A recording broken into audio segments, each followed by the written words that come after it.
Olá pessoal, tudo bom com vocês?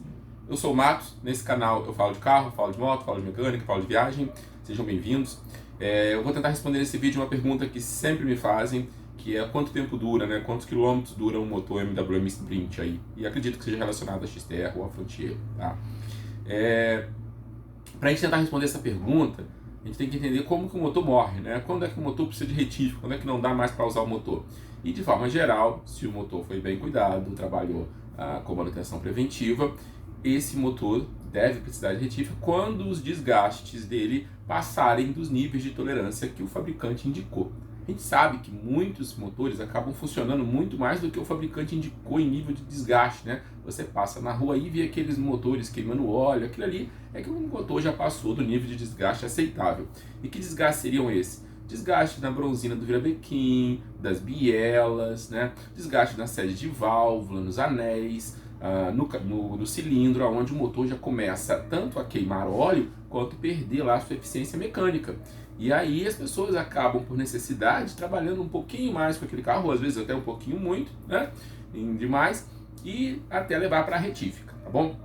Então, isso seria o desgaste natural de um veículo, tá? Muitas vezes esse desgaste acontece primeiro no cabeçote e as pessoas acabam retificando, às vezes, primeiro o cabeçote e ainda dura algumas centenas, dezenas de quilômetros, né? Para você mexer na parte de baixo do motor, como dizem que seria o bloco ali, o virabrequim, a biela, a pistão. Tá? Mas o que vai afetar, então, essa durabilidade toda aí? Essa seria a durabilidade máxima, né? Seria algum percalço que esse motor tenha durante a sua vida útil. E eu vou tentar dizer aqui quais os principais. Primeiro deles, eu acho que eu não sou mecânico, não tenho oficina, tá? Mas vou falar com o que eu vejo nos meus amigos e carros que eu tive, carros que você vê à venda. O líder número 1 em matar motor seria o sistema de arrefecimento, justamente o sistema que tem que manter o motor na temperatura ideal. Muita gente acha que esse sistema tem que manter o motor frio. Não, o motor tem que funcionar na temperatura ideal que o fabricante estipulou para ele, porque essa temperatura tem a ver com as folgas internas do motor, com a sua característica de produção. Né? O motor foi produzido em metal, metal dilata quando aquece. Então, o motor tem uma temperatura ideal para funcionar. É para isso que funciona o sistema de arrefecimento. Nem para funcionar muito quente, nem para funcionar muito frio. Bom? Então, quando o sistema de arrefecimento falha, você pode comprometer a vida útil do motor. Mais rápido ou mais devagar, mas vai comprometer. Primeira coisa que você vê muito ainda, inacreditável, carro rodando com água, né? Principalmente com água enferrujada. Você abre a tampa ali, tá ferrugem pura. Então, o carro foi comprado, ele veio com aditivo, mas em algum momento a pessoa não completou o vazamento, colocou água comum. A água comum, além de ser corrosiva, tem o cloro, tem os minerais da torneira, né? Que vão ajudar a corroer as partes do carro. Então, o motor já começa a trabalhar fora aí da sua temperatura por estar com água. A outra coisa é que acontece desgastes aí, que vão acontecer desgastes no radiador, nas válvulas termostáticas, na própria estrutura do motor, né, ali no sistema interno do motor, e acaba gerando vazamento. E esse vazamento pode um dia, né, você estourar uma mangueira ou você perder lá uma parte do motor, um pedaço de uma arruela, alguma coisa assim de vedação, e o motor perde água. A pessoa fala, o meu motor aqueceu na rua. Quando você passa, vê aquele carro aquecendo, né?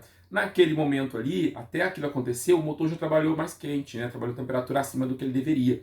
E geralmente aquilo ali vai comprometer a vida útil dele num dos líderes, né, que você vai ver aí, que é a queima da junta de cabeçote. Tem veículos que sofrem mais com isso, veículos que sofrem menos, mas a junta de cabeçote queimou.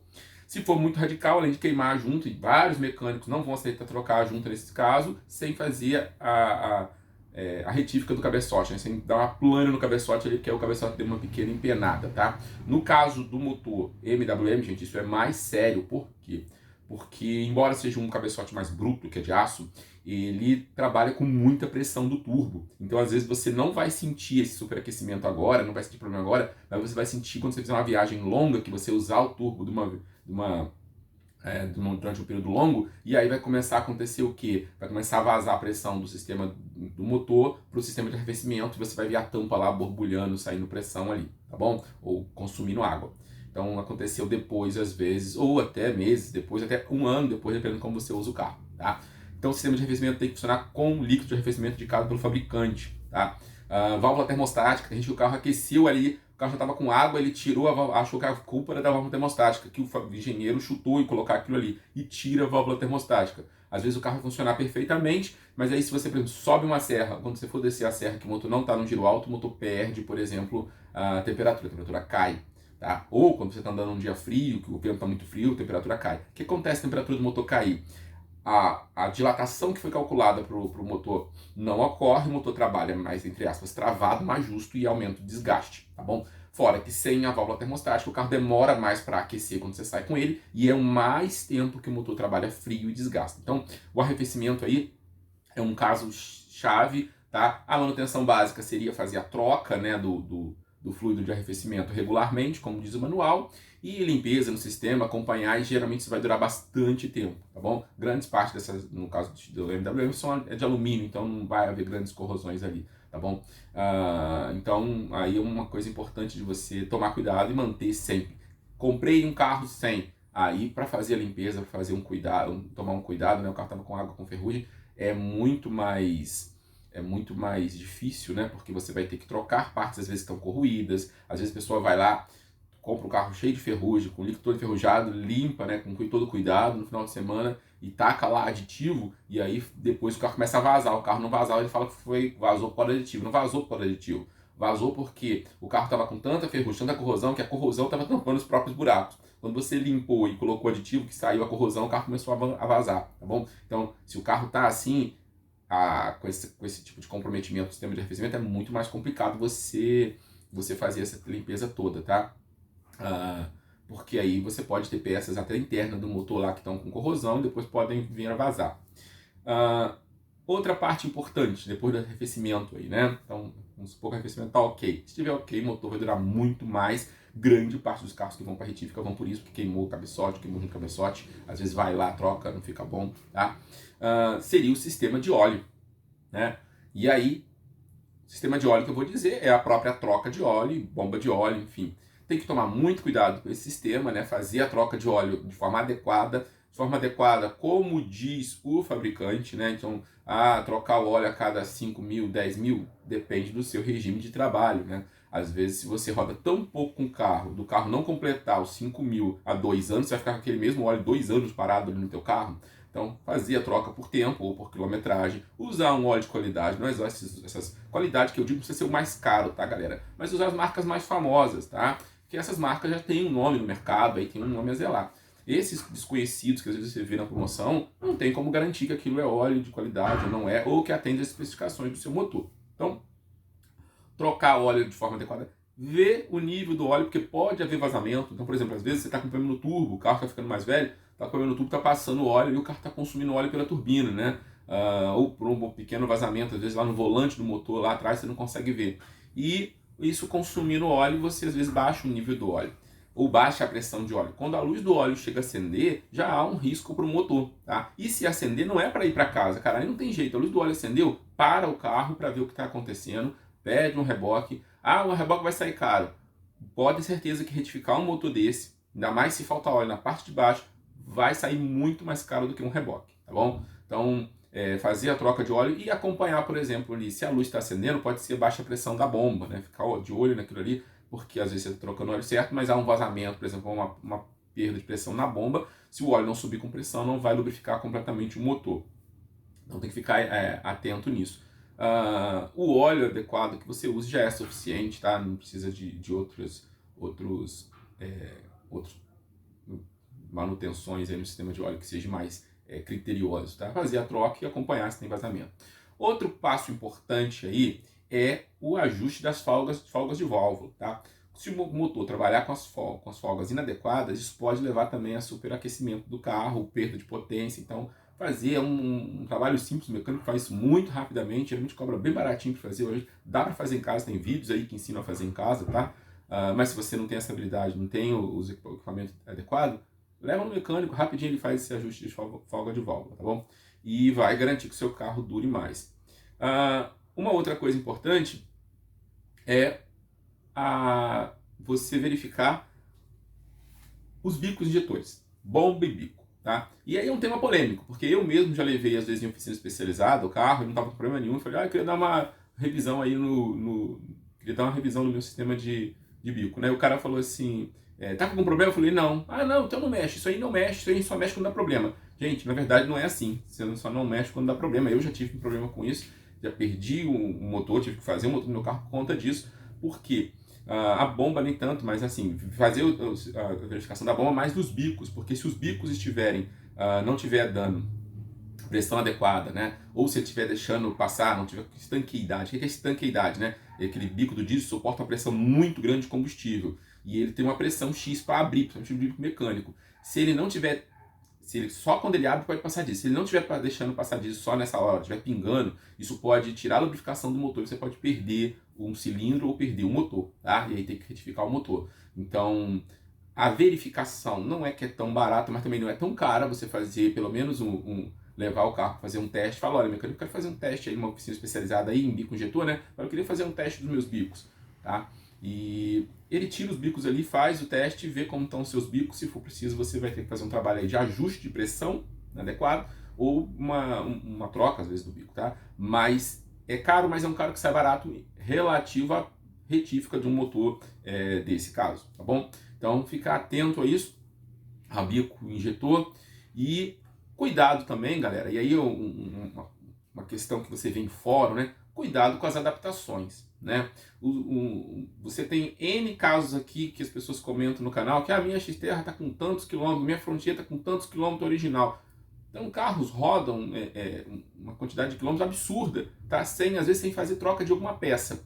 E quando tem que trocar a peça, às vezes a pessoa vai lá e acha que trocou com 300 mil quilômetros da peça, acha que a peça é ruim, ou que aquele sistema é ruim, tem que fazer uma melhoria, né? Que melhoria é essa? Às vezes a melhoria ou compromete o funcionamento do carro, ou principalmente a confiabilidade do carro, tá? Eu nunca faço nada no meu carro que mude a confiabilidade dele, até porque eu uso ele, por exemplo, para fazer uma viagem sozinho, no meio de uma chapada, no meio de uma trilha, atravessando uma região rural, que se o carro quebrar ali, não tem como pedir ajuda, tá? Então a confiabilidade para mim vem antes, por exemplo, da performance, tá? E então, tem casos que a gente tem que tomar muito cuidado. Eu vejo as pessoas fazendo assim, por exemplo, né, a questão do óleo que eu falei, o cara quer colocar um manômetro de óleo dentro do carro. A maior parte dos manômetros de óleo, eles são uma mangueirinha que vem lá do sensor da cebolinha do óleo, né, lá do interruptor do óleo. Essa mangueirinha tem que passar pelo aparelho de corta-fogo e até lá dentro. Qual o problema disso? É mais um item que você tem que ficar atento. Por quê? Porque aquela mangueirinha está sob pressão e é uma mangueirinha fininha, que com o passar do tempo ela vai sofrer desgaste. Não é o original do carro, é o item que você comprou, né? E aquilo ali, se arrebentar a abraçadeira ou se ela sofrer desgaste, se ela arrebentar de uma hora, ela pode jogar o óleo fora, né? E você pode perder, olha, além de lambuzar o motor todo, eu já vi isso acontecendo. Já vi amigos que aquilo estourou, lambuzou, mas ele parou a tempo, ele viu o óleo vazando no motor e era uma grande quantidade de óleo que passou ali, tá? Então, olha, diminuiu a confiabilidade. A outra coisa são os sensores de temperatura. Tem pessoas que colocam sensores de temperatura que furam, né, o sistema de arrefecimento do carro ali. Tem que tomar cuidado com isso. Se você colocou numa parte de alumínio, um sensor a mais, aquilo foi trabalhado, foi cortado, foi soldado em alumínio, né, você colocou um sensor a mais, tudo bem. Mas eu achei que a confiabilidade aí, se o seu mecânico fez de forma adequada, sim. Mas tem gente que fura plástico e cola. Gente, quanto tempo vai durar uma cola? Pode ser que dure 10 anos, mas pode ser que dure 3 meses, ou pode ser que ela quebre na tua casa, ou pode ser que aquela solda, aquela cola quebre com você viajando com a tua família, aquela cola quebrou ali, vazou água do teu sistema de arrefecimento, tá? Então, tem peças que não foram feitas para ser modificado. Se você quer botar um sensor, manda fazer lá de alumínio, um reservatório de alumínio. Aquele de plástico ali, eu até sugiro, uma coisa que eu sugiro para os amigos é, quando aquele plástico ali do reservatório de arrefecimento ficar mais velho, troca ele. Não espera ele quebrar não na rua com você não. Observa, vê que ele tem um lado ali que ele aquece mais, que ele parece umas micro rachaduras, ele nunca quebra do nada. Vai te deixar a pé? Então troca. Não é tão caro a ponto de você arriscar passar um sufoco. No meu carro, assim que eu comprei, eu fiz toda a revisão do sistema de arrefecimento, inclusive troquei a hélice, né, da ventoinha lá da Viscose, troquei a ventoinha inteira. A minha estava boa, então que eu vendi para um amigo. Por quê? Porque por prevenção, porque eu queria viajar com o carro para longe e não queria que aquilo quebrasse. Eu já tive amigos que aquilo quebrou e além dela quebrar, quando ela quebra em velocidade, o plástico às vezes está ressecado, ele quebra a hélice, bate no radiador, ainda fura o teu radiador, ainda dá um problemão, tá? Então, quanto dura, para cortar o papo, o vídeo já está muito longo, quanto vai durar um MWM? Pelos que eu já vi aberto, tá? E já vi aberto só com um problema como esse que eu citei aqui, falha de lubrificação, falha de arrefecimento, que são os líderes no processo aí, Na minha opinião, ele dura de 800 a 1.000 quilômetros fácil se ele sofreu toda a manutenção. Uma outra coisa que vai influenciar qualquer motor, e isso está no manual do carro, é se você faz uso severo do carro, né? E as pessoas ainda não entendem o que é uso severo. O que é uso severo? As pessoas acham que é o cara que tem uma caminhonete, jogar peso e carregar peso nela. Isso é uso severo dependendo do sistema, tá? O uso mais severo do carro seria, por exemplo, eu moro a 3, 4 quilômetros do trabalho, eu ligo o carro todo dia, vou para o trabalho e volto com ele. Esse uso é mais severo do que um cara, por exemplo, que roda com o carro o dia inteiro. Porque o carro liga, funciona frio, quando chega no destino nem aqueceu ainda, você já desligou. Então todo dia aquele carro é ligado, desligado e funciona um período mais frio, tá? É diferente do carro que você ligou ele, rodou o dia inteiro com ele, estava com o motor quente, quando você religou ele estava quente ainda, tá? Os táxis, por exemplo, por isso que os táxis sempre duraram muito, você vê falando motor de Santana que durou tanto. Por quê? Porque o carro rodava o dia inteiro, tá?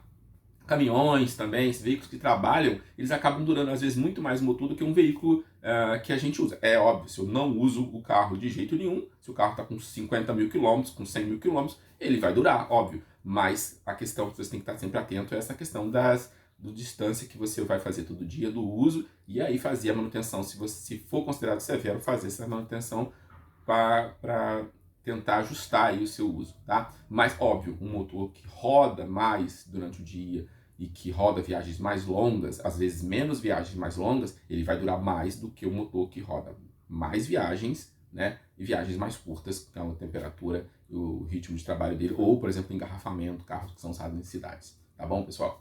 De forma geral era isso, então eu acredito que o motor dure muito, muito, muito. Ah, comprei. Não tem como você saber se você comprou um carro usado, qual foi todo esse perfil aí de manutenção que ele sofreu, né? A não ser que o dono tenha um registro para mostrar para você. Então, as pessoas pedem dica para mim aqui, o que eu sempre falo é, tenta ver se esse carro tem aí um histórico de manutenção bem feita, né? Ou às vezes nem de ter manutenção, de ter um carro que mexeram menos, às vezes é mais, tá bom? Pessoal, acho que era isso.